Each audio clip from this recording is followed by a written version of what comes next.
जय जगन्नाथ। मु ज्योतिर्विद चंद्रशेखर नायक मोर चैनल ज्योतिषर जातक को मु आपण मानक हार्दिक स्वागत करुच्ची। बंधुगण आम पार्ट 60 रे पढ़ी 60 नंबर रे पढ़ी जहाँकि श्रापित दोष बा जोग से विषय में पढ़ी थी। बहुत मध्य रेस्पॉन्स पाई आपण मैंने देखी बहुत संख्यार। तो बंधुगण आज आम एक धन जोग को पढ़े जावा जो महाधनी जोग। महाधनी जोग ये जो मुझे लिखी महाधनी सप्तसूत्र पार्ट 61। यार कारण हूँ महर्षि पराशर तांकर पुस्तक रे 7टी श्लोक उल्लेख करिसेंती जहाँकि कहते महाधनी सप्तसूत्र। बंधुगण आम देखा जे प्रकृत रे जातक कौन कौन सब थिले जड़े व्यक्ति महाधनी हो पारुछि। जमती टाटा बिरला डालमिया मुकेश अंबानी बिल गेट्स ये जो मैंने बड़ बड़ महाधनी अच्छा आरब आरब टंकार मालिक से माने। तेणु से व्यक्ति मानकर कुंडली रे यही स्थिति निश्चित भाव में अच्छी। तेणु आम देखा आपण मैंने भी आपण जातक खोलतु किए कहीपे आपण आज जो अवस्था अच्छा आउ 10 वर्ष गले आपण महाधनी भी हो जाइए। कहार भाग्य केतेबेले निज सपक्ष जीव सेटा कि कहीपर। बंधुगण तेणु ज्योतिषशास्त्र माध्यम आपण मैंने देखंतु जानतु जे आपणकर से प्रकार महाधनी जोग अच्छी कि जदि अच्छी ताले आपणकर कुंडली खोलंतु आ देखंतु मु जो सूत्र गुड़िए कहबी जहाँकि ऋषि बा महर्षि पराशर कहिसंती क्यों बहुत वर्ष पूर्वे से लिखिदे जाइछंती बहीटी की। ताले आम देखिबा से 7टी सूत्र कौन आम आलोचना करिबा। कहीं संसार रे धन होची सर्वश्रेष्ठ। धन बिना मनीष किछि करि परिबो नाही, पानी टोपे भी पी परिबो नाही बंधुगण।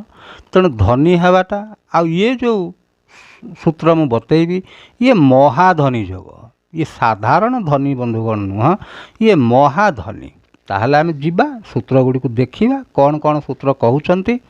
प्रथम रे कहउचंती जे रविंक विषय रे जे रविंकर पोजिशन टी कौन थिले आमे तांको महाधनी कहि परिबा। शास्त्रकार कहिसंती पंचमे तु रवि क्षेत्रे तस्मिन् रवि युक्ते सति लाभे शनिन्दु जीवाक्षे बहु द्रव्यस्य नायक। तेणु बंधुगण मुझे सरल भाव में बुझे दूसरी देखंतु।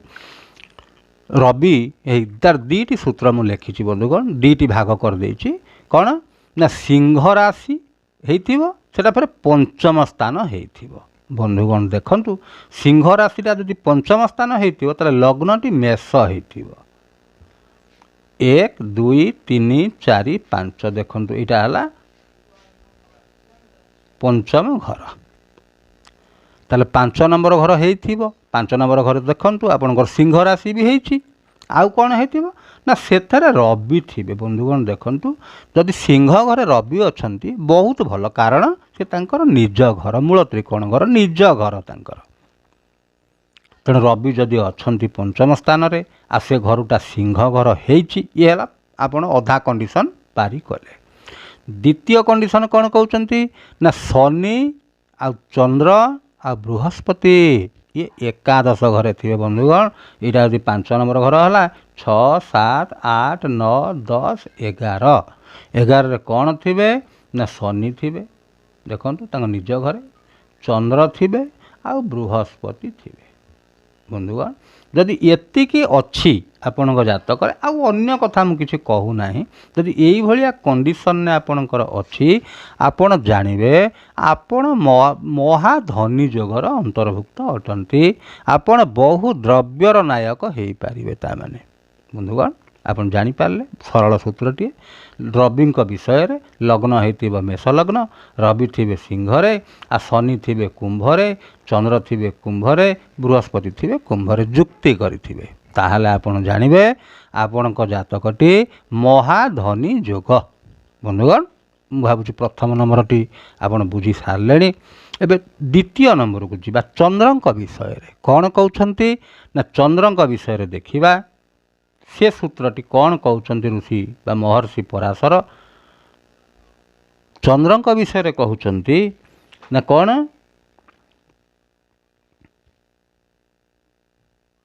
ହଁ ବନ୍ଧୁଗଣ ଦେଖନ୍ତୁ, ପଞ୍ଚମେ ତୁ ଶଶୀ କ୍ଷେତ୍ରେ ତସ୍ମିନ୍ ଶଶୀ ଯୁକ୍ତେ ସତି ସନୌ ଲାଭ ସ୍ଥିତ ଜାତ ବହୁ ଦ୍ରବ୍ୟସ୍ୟ ନାୟକ।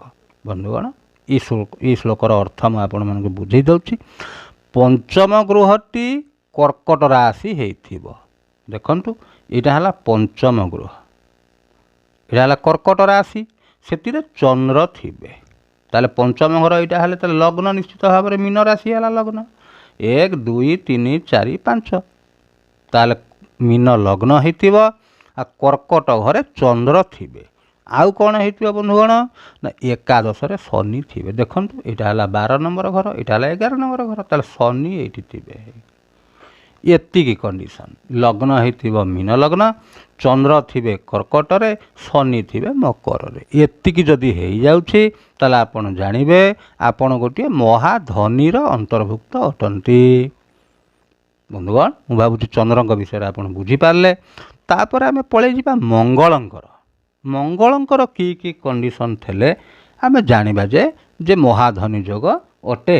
କ'ଣ ନା ସେମିତି ପଞ୍ଚମେ ତୁ କୁଜ କ୍ଷେତ୍ରେ ତସ୍ମିନ୍ କୁଜେ ଯୁକ୍ତେ ସତି ଲାଭସ୍ତେ ଭୃଗୁପୁତ୍ରେସ୍ତୁ ବହୁ ଦ୍ରବ୍ୟସ୍ୟ ନାୟକ। ବନ୍ଧୁଗଣ କୁଜ ମାନେ ହେଲେ ମଙ୍ଗଳ। ତାହେଲେ ମଙ୍ଗଳଙ୍କ ବିଷୟରେ ଆମେ ଯଦି ଜାଣିବା ତାହେଲେ କ'ଣ ନା ଆମେ ଜାଣିଛେ ମଙ୍ଗଳଙ୍କର 2ଟି ଘର। ବନ୍ଧୁଗଣ ଆମେ ଜାଣିଛେ ମଙ୍ଗଳଙ୍କର 2ଟି ଘର ହେଇଛି। କେଉଁ କେଉଁ ଘର? ଏଇ ଘରଟି ଆଉ ଏଇ ଘରଟି। ଏଇଟା ହେଲା ମେଷ ଘର, ଏଇଟା ହେଲା ବିଛା ଘର। ତେଣୁ ବନ୍ଧୁଗଣ ଆମେ ଦେଖିବା ଯେ ପଞ୍ଚମ ସ୍ଥାନଟି କ'ଣ ହେଇଥିବ ନା ମେଷ ବା ବିଛା ହେଇଥିବ। ଠିକ୍ ଅଛି, ତାହେଲେ ଦେଖିଦେବା 1 2 3 4 5। ଯଦି ଏଇଠି ହେଲା ହେଇ ଲଗ୍ନ, ତାହେଲେ ଦେଖନ୍ତୁ 1 2 3 4 5, ତାହେଲେ ପଞ୍ଚମ ଘରଟି ହେଲା ମେଷ ଘର। କି ଯଦି 1 2 3 4 5 ହେଇ ଯଦି କର୍କଟ ଲଗ୍ନ ହେଇଛି ତାହେଲେ ହେଇ 1 2 3 4 5 ଏ ଘରଟି ହେଲା ପଞ୍ଚମ ସ୍ଥାନ। ଏଇ ଘରମାନଙ୍କରେ ଏଇ 2ଟି ଲଗ୍ନ ଭିତରୁ ଯେଉଁ ଲଗ୍ନ ଆପଣଙ୍କର ହେଇଥିବ ଆଉ ସେ ଘରଟିରେ କ'ଣ ହେଇଥିବେ ନା ନିଜେ ମଙ୍ଗଳ ଥିବେ। ତାହେଲେ ଦେଖନ୍ତୁ ଲେଖିଦିଅନ୍ତୁ ଏଇଠି ମଙ୍ଗଳ ବୋଲି। ମଙ୍ଗଳ ଏଇ ଲଗ୍ନ ପାଇଁ ଏଠି ହେଲେ ମଙ୍ଗଳ, ଏ ଲଗ୍ନ ପାଇଁ ଏଠି ହେଲେ ମଙ୍ଗଳ। ବନ୍ଧୁଗଣ ଏତିକି ହେଇଥିବ। ଆଉ ଏକାଦଶରେ ଶୁକ୍ର ଥିବେ। ଦେଖନ୍ତୁ ଏଇଟା ଯଦି ଘର ହେଲା ତାହେଲେ ଏକାଦଶ କେଉଁଟା? ଏଇଟା ହେଲା ଲଗ୍ନ, ଏଇଟା ହେଲା ଦ୍ୱାଦଶ, ଏଇଟା ହେଲା ଏକାଦଶ, ତାହେଲେ ଏଇଠି ଥିବେ ଶୁକ୍ର। ଦେଖନ୍ତୁ ଆଚ୍ଛା ଯଦି ଏଠି ହେଇଛି ଦେଖନ୍ତୁ ଏଇଟା ଯଦି ଲଗ୍ନ, ଏଇଟା 12, ଏଇଟା 11 ଶୁକ୍ର। ଦେଖନ୍ତୁ ବନ୍ଧୁଗଣ ସେ ଏଭଳି ଭାବରେ ଲେଖାଯାଇଛି, ସୂତ୍ର ତିଆରି କରାଯାଇଛି ଶୁକ୍ରଙ୍କର ସେ ବି ନିଜ ଘର। ଦେଖନ୍ତୁ ଶୁକ୍ରଙ୍କର ନିଜ ଘର। ତାହେଲେ ଆମେ କ'ଣ ବୁଝିଲେ ନା ଲଗ୍ନର ପଞ୍ଚମ ସ୍ଥାନଟି ମେଷ ଘର ହେଇଥିବ ବା ବିଛା ଘର ହେଇଥିବ। ତ ଲଗ୍ନ କ'ଣ ହେଇଥିବ? ଧନୁ ଲଗ୍ନ ହେଇଥିବ, ନହେଲେ କର୍କଟ ଲଗ୍ନ ହେଇଥିବ। ବନ୍ଧୁଗଣ ଏତିକି ଲଗ୍ନ ହେଇଥିବ ଆଉ ଶୁକ୍ର ବୃଷରେ ଥିବେ ନହେଲେ ତୁଳାରେ ଥିବେ। ତାହେଲେ ଆପଣ ମଙ୍ଗଳଙ୍କର କଣ୍ଡିସନ୍ଟି ପାରି କଲେ, ତାହେଲେ ଆପଣ ମହାଧନୀ ଲିଷ୍ଟଟିକି ଗଲେ। ତା'ମାନେ ବନ୍ଧୁଗଣ ତାପରେ ଦେଖିବା ବୁଧଙ୍କର କଥା। ବୁଧଙ୍କର କଥା କ'ଣ କହୁଛନ୍ତି? ବୁଧଙ୍କର କେଉଁ ଲଗ୍ନ ହେଇଥିବା ଦରକାର, ଫେର ବୁଧ କେଉଁ କେଉଁ ଜାଗାରେ ସବୁ ଥିବା ଦରକାର ସେ କଥା ବି ଦେଖିବା। ତେଣୁ ବୁଧଙ୍କ ବିଷୟରେ ଯେତେବେଳେ ଆମେ ଜାଣିବା, ବୁଧଙ୍କ ବିଷୟରେ କ'ଣ କହୁଛନ୍ତି ନା ପଞ୍ଚମେ ତୁ ବୁଧ କ୍ଷେତ୍ରେ ତସ୍ମିନ୍ ବୁଧେ ଯୁକ୍ତେ ସତି ଚନ୍ଦ୍ରେ ଭୌମ ଗୁରଉ ଲାଭେ ବହୁ ଦ୍ରବ୍ୟସ୍ୟ ନାୟକ। ବନ୍ଧୁଗଣ ଦେଖନ୍ତୁ ମୁଁ ସେ ଶ୍ଳୋକଟିର ଅର୍ଥ ବୁଝେଇ ଦେଉଛି। ବୁଧଙ୍କର ପଞ୍ଚମ ଗୃହ, ବୁଧଙ୍କର 2ଟି ଗୃହ ବନ୍ଧୁଗଣ ମନେ ରଖନ୍ତୁ। ଗୋଟେ ହେଲା ମିଥୁନ ରାଶିର ଘର, ଆଉ ଗୋଟେ ହେଲା କନ୍ୟା ରାଶିର ଘର। ତେଣୁ ଏଇ ଘରଟି ପରେ ପଞ୍ଚମ ହେଉଛି। ଦେଖନ୍ତୁ ଯଦି କୁମ୍ଭ ଲଗ୍ନ ଆମେ କରିଦେବା ତାହେଲେ ଏ ଘରଟି ହେଲା ପଞ୍ଚମ ଘର। କୁମ୍ଭ ଲଗ୍ନ ହେଲା ତାହେଲେ ମିଥୁନ ଘରଟି ହେଲା ପଞ୍ଚମ ଘର। ଆଉ ସେଥିରେ ନିଜେ ବୁଧ ଫେରେ ଥିବେ। ବୁଧଗଣ ଦେଖନ୍ତୁ ବୁଧ ନିଜେ ରହୁଥିବେ। ଆଉ କ'ଣ ହେଇଥିବ ନା ଏକାଦଶ ସ୍ଥାନରେ ଚନ୍ଦ୍ର ମଙ୍ଗଳ ବୃହସ୍ପତି ରହୁଥିବେ। ଏକାଦଶ ସ୍ଥାନ ଏଇଟା, ଏକାଦଶ ସ୍ଥାନ ହେଲା ଏଇଟା ଦ୍ୱାଦଶ, ଏଇଟା ହେଲା ଏକାଦଶ। ତେଣୁ ଏଠି କିଏ କିଏ ରହୁଥିବେ ନା ଚନ୍ଦ୍ର, ମଙ୍ଗଳ ଆଉ ବୃହସ୍ପତି। ଯଦି ଏତିକି ଜାଗାରେ ଅଛନ୍ତି ବନ୍ଧୁଗଣ ଆପଣ ଜାଣିବେ ଆପଣଙ୍କର ଗୋଟିଏ ମହାଧନୀ ଯୋଗ ଅଛି। ଠିକ୍ ଅଛି। ଆଉ ଗୋଟେ ଦେଖିବା କନ୍ୟା ଘର ବି ବୁଧଙ୍କର। ତେଣୁ ଯଦି ଲଗ୍ନ ହେଲା ବୃଷ ଲଗ୍ନ ତାହେଲେ କନ୍ୟା ଘରଟି ହେବ ପଞ୍ଚମ ଘର। ତାହେଲେ ଏଇ ଘରେ ବୁଧ ଲେଖିଦେବା। ବୁଧ ହେଲେ ସେମିତି ବୁଧଙ୍କର କ'ଣ କହୁଛି ଏକାଦଶ ସ୍ଥାନ। ହେଇ ଏକାଦଶ ସ୍ଥାନ ହେଲା ଏଟା ଚନ୍ଦ୍ର ମଙ୍ଗଳ ଆଉ ବୃହସ୍ପତି। ଯଦି ଏମିତି ହିସାବରେ ଅଛନ୍ତି ତାହେଲେ ଆପଣ ଜାଣିବେ ଆପଣ ଜଣେ ମହାଧନୀ। ଠିକ୍ ଅଛି ବନ୍ଧୁଗଣ। ତାପରେ ଆମେ ପଳେଇଯିବା ବୃହସ୍ପତିଙ୍କ ପାଖକୁ। ଦେଖିବା ବୃହସ୍ପତିଙ୍କ ହେତୁକ କ'ଣ ମହାଧନୀ ଯୋଗ କେମିତି କ'ଣ ସୃଷ୍ଟି ହେଉଛି। ମହର୍ଷି ପରାଶର କ'ଣ କହିଛନ୍ତି ଏ ବିଷୟରେ ଦେଖିବା। ତାହେଲେ ବୃହସ୍ପତିଙ୍କ କଥା ଯଦି ଆମେ ବିଚାରକୁ ନେବା, ବୃହସ୍ପତି ହେଉଛନ୍ତି ଜ୍ଞାନର କାରକ। ସେ କ'ଣ କେଉଁ ଭଳିଆ ପୋଜିସନରେ ଥିଲେ ଆପଣଙ୍କୁ ସେ ଭଲ ଫଳ ଦେବେ। କହୁଛନ୍ତି ପଞ୍ଚମେ ତୁ ଗୁରୁ କ୍ଷେତ୍ରେ ତସ୍ମିନ୍ ଗୁରୁ ଯୁକ୍ତେ ସତି ଲାଭେ ଚନ୍ଦ୍ର ସୁତେ ଜାତ ବହୁ ଦ୍ରବ୍ୟସ୍ୟ ନାୟକ। ବନ୍ଧୁଗଣ ଦେଖନ୍ତୁ ବୃହସ୍ପତିଙ୍କର ଦୁଇଟି ଘର, ଗୋଟେ ଏ ଘର ଆଉ ଗୋଟିଏ ଏ ଘର। ତେଣୁ ଆମେ ଏଇ ଘର କଥା ଆଗ ଆଲୋଚନା କରିବା, ପଛରେ ଏଇ ଘର କଥା ଆଲୋଚନା କରିବା। କ'ଣ କହୁଛନ୍ତି ନା ଏଇଟା ପଞ୍ଚମ ଘର ହେଇଥିବ। ତାହେଲେ ଲଗ୍ନ ହେଇ ଲେଖିଦେବା। ଲଗ୍ନ ସିଂହ ଲଗ୍ନ ହେଲେ ଯାଇ 1 2 3 4 5 ସେ ଘରେ ନିଜେ ବୃହସ୍ପତି ପ୍ରେଜେଣ୍ଟ ଥିବେ। ବୃହସ୍ପତି ରହିଲେ ଆଉ କ'ଣ ହେଇଥିବ 11ରେ ବୁଧ ଥିବେ। ଦେଖନ୍ତୁ ଏକାଦଶ ବୋଲି ଏଇଟା ହେଲା 12 ନମ୍ବର, ଏଇଟା ଏକାଦଶ ବୁଧ ଏମିତି କଣ୍ଡିସନରେ କରାହେଇଛି ଯେମିତି ବୁଧ ହେଇ ତାଙ୍କ ନିଜ ଘରେ ବି ଅଛନ୍ତି। ଆଚ୍ଛା ତାପରେ ଆଉ ଗୋଟିଏ ଘର ବୃହସ୍ପତିଙ୍କର ଅଛି। ତାହେଲେ ଲଗ୍ନ ଯଦି ଏଇଟା ହେବ ତାହେଲେ ହେଇ ପଞ୍ଚମ ସ୍ଥାନଟି ଏଇଟା ହେବ। ତେଣୁ ଏଇଠି ବୃହସ୍ପତି ଅଛନ୍ତି। ଆଉ ଏକାଦଶରେ ବୁଧ ଦେଖନ୍ତୁ, ଏ ବୁଧ ଫେର ତାଙ୍କର ମୂଳ ତ୍ରିକୋଣ ଘରକୁ ପଳେଇ ଆସିଲେ ବୁଧ। ଏମିତି ହେଲେ ତାହେଲେ ଯାଇକିରି ଆପଣଙ୍କର ବୃହସ୍ପତି ହେତୁକ ଆପଣ କ'ଣ କଲେ ମହାଧନୀ ଯୋଗର କ୍ୱାଲିଫାଏ କଲେ ବନ୍ଧୁଗଣ। ତାପରେ ଆମେ ପଳେଇ ଯିବା ଶୁକ୍ରଙ୍କ ପାଖକୁ। ଦେଖିବା ଶୁକ୍ର କେମିତି ମହାଧନୀ ଯୋଗ ସୃଷ୍ଟି କରୁଛନ୍ତି। ଆମେ ଜାଣିଛେ ଯେ ଶୁକ୍ର ହେଉଛନ୍ତି କ'ଣ ସେ ବିଳାସତାର ପ୍ରତୀକ, ସବୁ ପ୍ରକାର ସୁଖ ସୁବିଧାର ପ୍ରତୀକ। ତେଣୁ ସେ ଶୁକ୍ରଙ୍କ ବିଷୟରେ ଯେତେବେଳେ କୁହାଯାଉଛି ଶୁକ୍ର କ'ଣ କରିଥିବେ ଦେଖନ୍ତୁ ବନ୍ଧୁଗଣ, ପଞ୍ଚମେ ଭୃଗୁଜେ କ୍ଷେତ୍ରେ ତସ୍ମିନ୍ ଶୁକ୍ରେଣ ସଂଯୁକ୍ତେ ଲାଭେ ଭୌମେନ ସଂଯୁକ୍ତେ ବହୁ ଦ୍ରବ୍ୟସ୍ୟ ନାୟକ। ତେଣୁ ଶୁକ୍ର କ'ଣ କରିଛନ୍ତି, କ'ଣ ଶୁକ୍ରଙ୍କର ଦୁଇଟି ଘର ଆମେ ଜାଣିଛେ, ଗୋଟେ ହେଲା ବୃଷଭ ଘର ବା ବୃଷ ରାଶିର ଘର, ଆଉ ଗୋଟେ ହେଲା ତୁଳା ରାଶିର ଘର। ତେଣୁ ଏଇ ଘରଟି ଯଦି ପଞ୍ଚମ ଘର ହେବ ତାହେଲେ ଏଇଟା ଲଗ୍ନ କରିବା ଦରକାର 1 2 3 4 5। ତେଣୁ ସେ ଘରେ କିଏ ଥିବେ ନା ନିଜେ ଶୁକ୍ର ଥିବେ। ଆଉ କ'ଣ କରିଥିବ ଏକାଦଶରେ ମଙ୍ଗଳ ଥିବେ। ଦେଖନ୍ତୁ ବନ୍ଧୁଗଣ ଏଇଟା ହେଲା 12 ନମ୍ବର, ଏକାଦଶ ଘର ମଙ୍ଗଳ। ମଙ୍ଗଳ ନିଜ ଘରେ ରହିଲେ। ଆଚ୍ଛା ଯଦି ଏଇ ଘରଟି ପଞ୍ଚମ ଘର କରିବା ତାହେଲେ 1 2 3 4 5 ଏଇଟା କରିବା ଲଗ୍ନ। ଲଗ୍ନ କଲେ 1 2 3 4 5 ତୁଳା ଘର ହେଲା। ଏଠି ଶୁକ୍ର ନିଜେ ଥିବେ। ଆଚ୍ଛା ଆଉ କ'ଣ ହେଇଥିବ ନା ଏକାଦଶରେ ମଙ୍ଗଳ ଥିବେ। ଏଇ ଏକାଦଶ ଘର ଏଇଟା ତେଣୁ ମଙ୍ଗଳ ହେଲେ ଆପଣ ମହାଧନୀ ବୋଲିକିରି ଆପଣଙ୍କୁ କୁହାଯିବ। ଆପଣ ମହାଧନୀ ହେଇପାରିବେ ବନ୍ଧୁଗଣ। ତାପରେ ଦେଖନ୍ତୁ ଶେଷ ସୂତ୍ରଟି ଶନିଙ୍କ ବିଷୟରେ, ଯିଏକି ନ୍ୟାୟାଧୀଶ ଶନି।